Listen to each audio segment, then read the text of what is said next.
છું આપની સાથે દક્ષા ખીચે। સમાચારમાં વાત કરીએ તો રાજકોટ લોકસભા બેઠકના પુરુષોત્તમ રૂપાલાએ લોકસભા ચૂંટણીનું મતદાન પૂર્ણ થયા બાદ ફરી ક્ષત્રિય સમાજ પાસે માફી માંગી। માનનીય શ્રી શહેર પ્રમુખભાઈ મુકેશભાઈ, અમારા મીડિયાના ઇન્ચાર્જ ભાઈ શ્રી રાજુભાઈ, આપ સૌ પત્રકાર મિત્રો, સૌથી પ્રથમ તો હું ફિલ્ડ ઉપર કામ કરનારા સૌ પત્રકાર ભાઈઓનો હૃદયપૂર્વક આભાર વ્યક્ત કરું છું કે આપ સૌએ મને ચૂંટણીના આ દોરમાં ખૂબ સારી રીતે સહકાર આપ્યો છે, એ માટે હું આપ સૌનો આભાર માનું છું। મિત્રો, આજે મતદાન ગઈકાલે પૂરું થયું છે અને મતદાનની પ્રક્રિયા પૂરી થયા પછીના મારા મનોભાવો આપની સાથે શેર કરવા માટે મેં આપ સૌને બોલાવ્યા છે।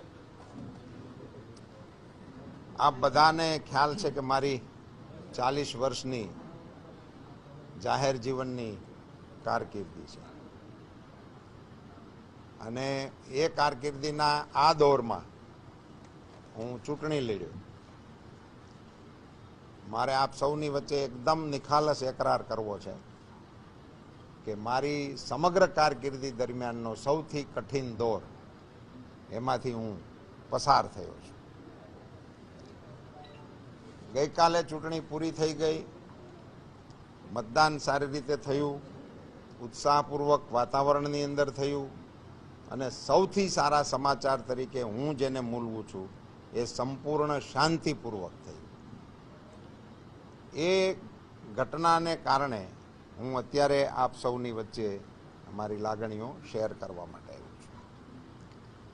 સાથીઓ, મારા એક નિવેદનને કારણે આખી એ ચૂંટણીની અંદર ખૂબ મોટા વમળો સર્જાણા અને એને કારણે આ દોરમાંથી મેં જેમ આપને કહ્યું કે સૌથી મારો જાહેર જીવનનો પીડાદાયક કહો, કષ્ટદાયક કહો, એ દોરમાંથી હું પસાર થયો।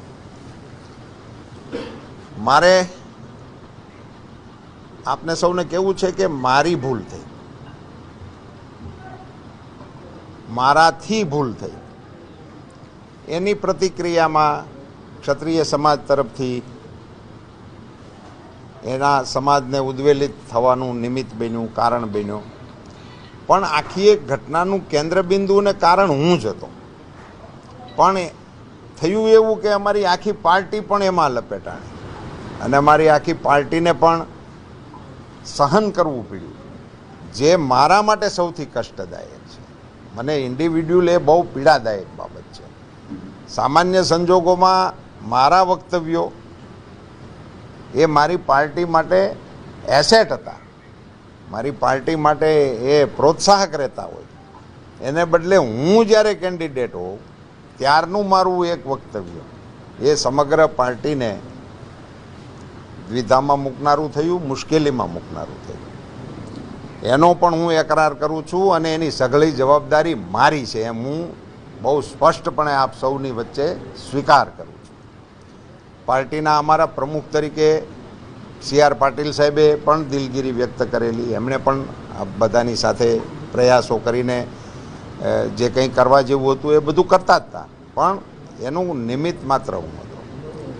મારે આપ સૌને એ કહેવું છે કે હવે હું માણસ છું, તો માણસ માત્ર ભૂલને પાત્ર, અને મેં તો તે વખતે પણ સહજથી જેવી ક્ષત્રિય સમાજમાંથી હજી તો યુનાઇટેડ વેમાંય નહોતું અને 1 to 1 જે લોકોના મને ફોનો આવતા હતા, તરત જ મેં તો કહ્યું હતું, કારણ કે મારા મનમાં કશું હતું નહીં એટલે મેં દિલગીરી વ્યક્ત કરી દીધી હતી, માફી માગી લીધી હતી અને આગળ જતાં સમાજની વચ્ચે જઈને પણ મેં, અને એ વખતે પણ આપ બધા સાક્ષી હતા અને તે વખતે પણ મેં માફી માગી હતી। હવે જ્યારે મતદાનની પ્રક્રિયા પૂરી થઈ છે અને હવે મતવાળો વિષય કાંઈ છે નહીં, હવે રાજનીતિવાળો વિષય પણ જે છે નહીં, કારણ કે ચૂંટણી હોય ને એટલે પછી બધું એમાં અંદર આવી શકે, એ આપણને બધાને ખ્યાલ છે, એટલે એમાંય હું તો કંઈ બહુ જવાના મતનો છું નહીં। હવે હું પરસોત્તમ રૂપાલા ભારતીય જનતા પાર્ટીનો કાર્યકર્તા અને જાહેર જીવનનો એક કાર્યકર્તા તરીકે ક્ષત્રિય સમાજના જે લોકોની લાગણી દુભાણી હતી અને મેં ત્યારે માફી માંગી હતી, એનો એક ભાવાર્થ એવો પણ નીકળતો હોય કે ભાઈ હવે ચૂંટણી છે તો ફરજિયાત છે કે આવું કંઈક કરીને એમાંથી રસ્તો કાઢવા માટેનો પ્રયાસ કરે, અને એ પણ સ્વાભાવિક છે. આજે હું નમ્રતાપૂર્વક માફી માગું છું, સમગ્ર ક્ષત્રિય સમાજની માફી માગું છું, ક્ષત્રિય સમાજની અમારી માતૃશક્તિને પણ વિનંતી કરું છું, અને ક્ષત્રિય સમાજને કહું છું કે ઔદાર્ય એ ક્ષત્રિય સમાજનું ભૂષણ છે. હવે આજે રાજનીતિ પ્રેરિત આ મારું નિવેદન નથી.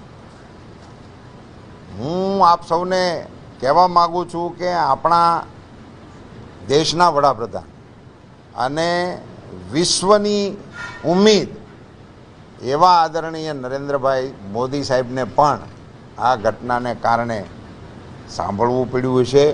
એમને પણ નાનું મોટું કશું પણ એમને જે થયું હશે એ પણ મારા માટે અત્યંત પીડાદાયક અને કષ્ટદાયક વિષય છે.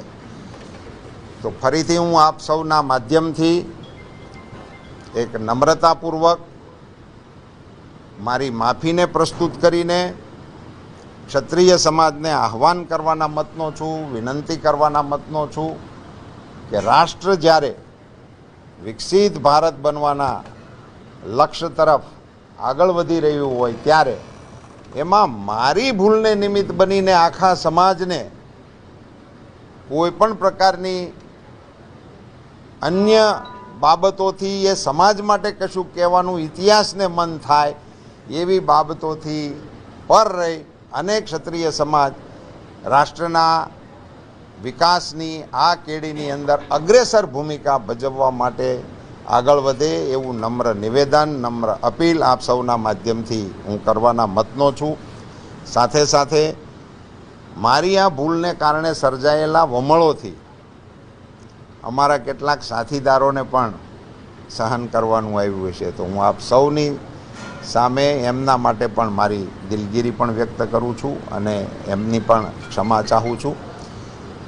આપ સૌને મારો નમ્ર અનુરોધ છે કે આપ સૌએ આ મારા કઠિન દૌરની અંદર જે પ્રકારે મને સાથ અને સહકાર આપ્યો છે હું એની પ્રશંસા કરું છું.